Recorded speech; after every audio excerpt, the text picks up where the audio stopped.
All right, Emma, we always talk about finding that edge in affiliate marketing, right?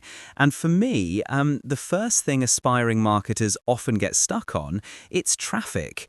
Everyone's chasing the same old spots, big social media feeds, Google ads, maybe a bit of influencer marketing on Instagram or TikTok. Yeah, absolutely, James. And I get it. Those are the obvious places. They're where everyone says you should be. But what I've seen, and I'm sure you have too, is that it's getting tougher, like way tougher to actually cut through the noise there without just pouring money into it.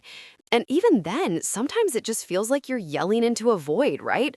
The algorithms, they just keep changing and it's exhausting. Precisely. That's it, isn't it? Yelling into a void. I mean, the organic reach on, say, Facebook or even Instagram, it's virtually non-existent for businesses now, unless you're shelling out a fortune. And even then, your conversion rates often plummet because people are just so oversaturated with ads. They've built up this incredible ad blocker in their brains, haven't they? So what happens is, well, you end up competing with literally millions of others for the same eyeballs. It's not sustainable for most, is it? It's a race to the bottom with ad spend, really. No, it really isn't. And you feel like you're on this hamster wheel, trying to keep up with algorithm changes and ad costs that just keep climbing. So if we're not looking at those traditional big platforms, where are we supposed to be looking, James? Like, what's the secret sauce for finding those truly engaged audiences without breaking the bank or our spirits? There has to be another way, right? Right. Well, the secret sauce, if you will, is it's not really a secret at all. It's just often overlooked. We need to be looking at what I call dark social and micro communities. Ever heard that term, dark social? Dark social. I mean, I've probably heard it in passing, but I wouldn't be able to define it for you right now. It sounds a bit mysterious though. Like, are we talking about the deep web of affiliate marketing? Because that sounds kind of intense. What exactly is it, James, and why is it suddenly relevant now? Not quite the deep web, no, thankfully. Think of dark social as all those shares and conversations that happen privately outside of publicly trackable channels. So things like WhatsApp groups, Telegram chats, private Discord servers, niche forums, Slack communities, email even, direct messages on social media. It's where people are sharing content and discussing things with their trusted circles, not on their public feeds. It's incredibly powerful because it's based on direct personal recommendations and trust, you see. That's the crucial bit. The trust factor is inherently higher. Oh, okay, I get it now. So it's not really dark in a negative way, but more like just untracked or unmeasured by conventional analytics. That's actually brilliant because you're right. I share stuff with my friends on WhatsApp all the time that I'd never post publicly. And I definitely trust recommendations from those close groups way more than some random influencer on my feed. So how do affiliate marketers even begin to tap into that without being super creepy, like lurking in people's private chats? It sounds like a minefield if you get it wrong. Excellent question, Emma, and that's the absolute crux of it. The absolute key is authenticity. You can't just waltz in, drop an affiliate link and expect to make sales. That's a surefire way to get yourself kicked out of any decent community faster than you can say conversion rate. What you need to do, first and foremost, is contribute value. Seriously, contribute without any expectation of immediate return. Be a genuine member, offer help, engage naturally. Okay, so just be a regular helpful human, right? Not a walking advertisement. So, if I join a Discord server about sustainable living, which is a niche I'm interested in, I shouldn't just be looking for opportunities to drop a link to an eco-friendly product. Like, that's a big no-no from the get-go. Precisely. No, absolutely not. Instead, you'd be offering genuinely helpful advice, answering questions, sharing interesting articles, participating in discussions, right? You're building a reputation as a valuable member, as someone knowledgeable and trustworthy within that particular micro-community. The thing is, well, people in these groups, they're often looking for specific solutions or deeper insights, and if you can provide that consistently, organically, then you're already light years ahead. It's about being a participant, not a promoter, at first anyway, eh? Think of it as earning your stripes. Okay, so it's a long game then. Like you're not going in for the quick win, you're building relationships and becoming a trusted resource. I really like that. It feels ethical, you know? It's about genuine connection, which is kind of rare online these days. But then, how do you transition from just being helpful to actually, subtly introducing relevant affiliate offers without like breaking that trust you've worked so hard to build? That's got to be a really delicate balance, James. Ah, the million-dollar question, Emma. And you're right, it's a very delicate dance. The art of the soft sell in these private spaces relies on a deep understanding of the community's needs and the context of their conversations. Once you've established yourself as that valuable, trusted member, opportunities will naturally arise. You see, people will start asking you for recommendations because they value your opinion. That's when you know you've done the groundwork correctly. Oh, that makes so much sense. So instead of like pushing a product, they're pulling information from you because they already trust your expertise. That's a game changer. So if someone asks, "Hey James, what's a good project management tool for remote teams?" and you know a fantastic one with an affiliate program, that's your cue? Exactly that. And even then, it's not about just dropping a raw link. It's about saying something like, oh, for remote teams, I've had really good experiences with Xtool. It's particularly brilliant for its integration with video conferencing, which really streamlines things. If you're curious, I can share a link or tell you a bit more about it. You're offering, not demanding. You're providing a solution to their problem, which they asked for, and subtly indicating there's more information if they want it. Transparency is also key here, of course. Always disclose if it's an affiliate link when they ask for it, right? Even just a quick, full disclosure, that's an affiliate link, goes a long way. Right, transparency, totally. I mean, that just builds more trust too. It makes it feel like you're not trying to like trick them into buying something. So it's not just when to recommend, but how you phrase it, making it helpful and optional rather than like a hard sell. I'm really seeing how this is different from just, plastering links everywhere. It's way more nuanced. But what about like the psychology behind why this actually works better than, say, a typical buy now button? I'm fascinated by that. Well, this is where we really dive into advanced conversion psychology, Emma. We're moving far beyond just scarcity and urgency, which are still effective in some contexts, but can also feel quite manipulative, couldn't they? In these trusted micro-communities, two powerful psychological triggers come into play that are far more effective: reciprocity and authority. These taps into deeper human instincts. Ooh, reciprocity and authority. I mean, I know what those words mean generally, but how do they specifically apply here to like get people to convert on an affiliate offer? Because usually it's like last chance, only 5 left or something similar, right? So how does giving value first, for example, turn into a sale? Is it like a psychological debt they feel? Exactly. Okay, so reciprocity. Think about it. You've spent weeks, maybe months, genuinely helping people, answering their questions, sharing your expertise without asking for anything in return, right? You've provided immense value. When you then gently suggest a product or service that solves a problem they have, they feel a natural inclination to reciprocate. It's a powerful human instinct. They're more likely to trust your recommendation and, well, consider purchasing through your link because you've earned that goodwill. It's not a hard sell, it's a natural progression of a trusted relationship. And then there's authority, isn't there? That's the other side of the coin. Right. So you've built up this bank of goodwill. That makes a lot of sense, like a social currency. And the authority part, I guess that comes from all the valuable contributions you've made. So people start to see you as the go-to expert in that specific area within the community, even if you're not like a famous influencer or celebrity, just by consistently providing good answers, I suppose? Precisely, Emma. It's that subtle, earned authority.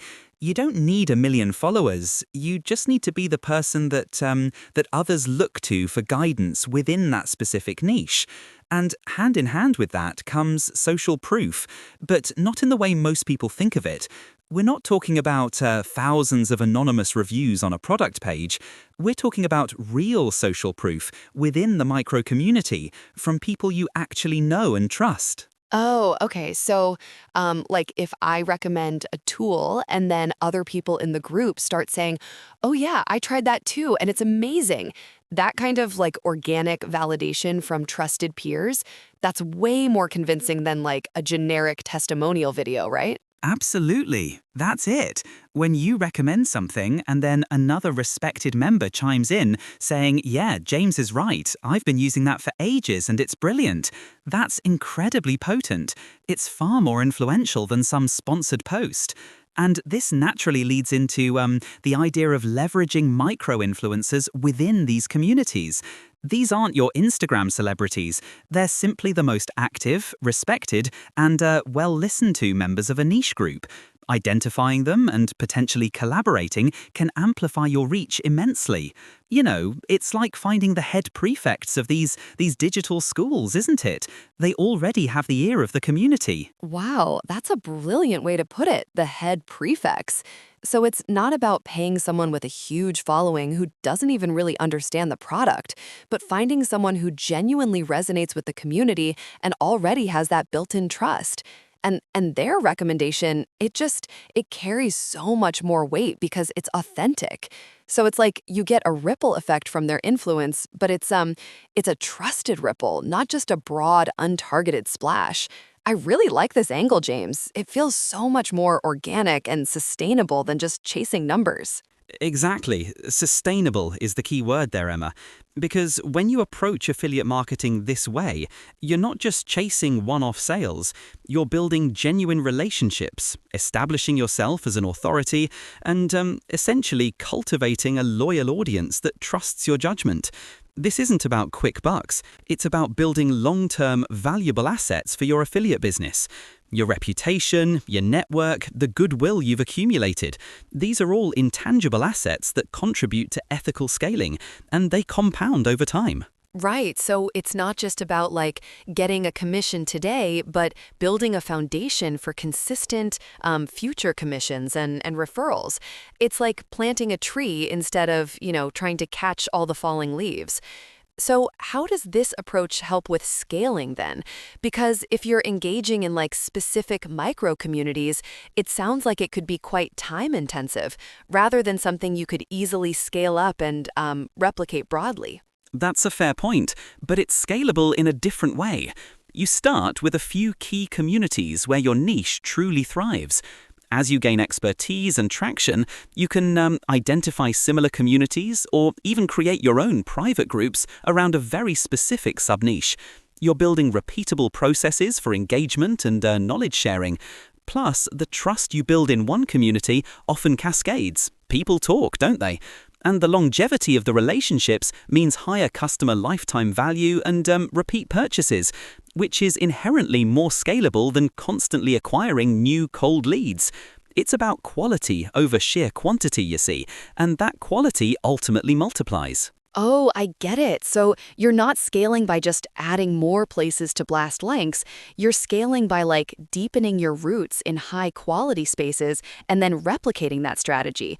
And the reputation you build, that travels. So it's a much more robust and sustainable growth model. It sounds like a lot of initial effort, but the payoff is like so much greater in the long run than just, constantly trying to game an algorithm or chasing the next shiny object. This feels truly transformational. Now, once you've earned that trust and are ready to share an offer, it's not enough to just drop the link, is it? The next layer of advanced psychology comes into play. Crafting a value proposition that truly resonates with that specific micro-community. Generic marketing copy just won't cut it here. You need to speak their language, address their unique pain points, and highlight the benefits they actually care about, the ones they've been discussing in their chats. Oh, I see. So it's about tailoring your message, like deeply personalizing it. So if I'm in a community about healthy eating on a budget and I want to recommend a meal planning app, I wouldn't just say, this app is great for meal planning. I'd say something more like, this app helps you save money and time by making healthy meals super affordable and easy to prep, even if you're like totally busy and hate cooking, right? Precisely. You're hitting those specific emotional triggers and practical needs they've voiced within the group. You're not selling the app itself, you're selling the solution to their problem, saving money, time, eating healthy whilst being busy. You've heard their struggles, haven't you? So you can frame the affiliate offer as the direct answer to those conversations. It makes the recommendation feel incredibly relevant and deeply personal, almost like it was made just for them. That's a powerful differentiator. That's a huge shift in mindset, actually. It's moving from like broad strokes to really fine-tuning the message for that super specific audience. And because you've been in the community, you actually know what those specific problems are. You've heard them firsthand. So it's not just guesswork. It's informed empathy, isn't it? It feels very authentic, tying back to our earlier point. So you're truly connecting the product to their felt needs rather than just shouting about features. That's really smart. Absolutely. The payoff is immense. So, for anyone listening and thinking, right, I want to try this, what are some immediate, actionable steps? First point, identify your niche and then brainstorm where those people hang out online, in private groups. Think beyond Facebook. Are there Discord servers for gamers, Telegram groups for crypto enthusiasts, specialist forums for vintage car restorers? Second point, join them, but don't just lurk. Start engaging, asking questions, offering genuine help. No links for the first few weeks at least, all right? Build that foundational trust. Okay, so find your people, join, and just be a good contributing member first. Got it. And what are some of the biggest no-nos? Like, what should people absolutely avoid doing if they're trying to build this kind of like dark social presence? Because I imagine there are some pretty big tripwires. Right, common pitfalls. First, and this is crucial, don't be a spammer. That's a quick trip to getting banned and ruining your reputation. Don't just copy-paste generic messages. Make every interaction thoughtful and relevant. Second, don't pretend to be someone you're not, and always disclose affiliate links when you eventually share them, right? Honesty is paramount. It underpins everything. And third, don't expect overnight results. This is a long-term strategy that builds real community and trust, which takes time. It's a marathon, not a sprint, really, isn't it? Patience is key. Yeah, definitely. And I think that's why it's so much more powerful too, because you're investing in real connections. So if someone's like new to affiliate marketing, this is still a viable strategy for them to start building that authentic presence, even if they don't have a huge audience already. It seems almost ideal for beginners looking to break in without, needing a massive ad budget. It's a level playing field in a way. Absolutely, Emma. It's an excellent entry point, and it doesn't require a hefty ad spend. Now, thinking about success, how do you actually measure it in these less trackable spaces? Well, you're looking beyond simple click-through rates. You're tracking things like how many direct inquiries you get for recommendations, how often people mention your name when asking for advice, or if there's an uptick in people joining your own related email list or community from these interactions. It's more qualitative, but far more meaningful. That makes sense. So it's not just about the numbers you can see in an analytics dashboard, but the intangible impact on your reputation and influence. And then how do you iterate on that?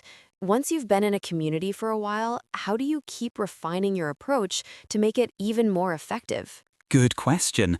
You iterate by listening even more intently. What new problems are emerging in the community? Are there specific types of solutions they're looking for that you haven't addressed yet? Perhaps the group dynamic shifts or new platforms become popular. It's about being agile and continuously adapting your value contribution. Maybe you start a small, curated newsletter for that community, offering exclusive insights, or perhaps you host a small, informal Q&A session. It's all about deepening that relationship and offering more targeted value, you see. I love that. So it's a continuous feedback loop. You're constantly learning from the community, adapting, and then finding new ways to provide even more relevant value. It's truly a dynamic, organic process, rather than a static campaign. And that just, it feels so much more resilient, doesn't it? Because you're not relying on a fixed strategy. You're evolving with the people you're serving. That's just brilliant, James. Really.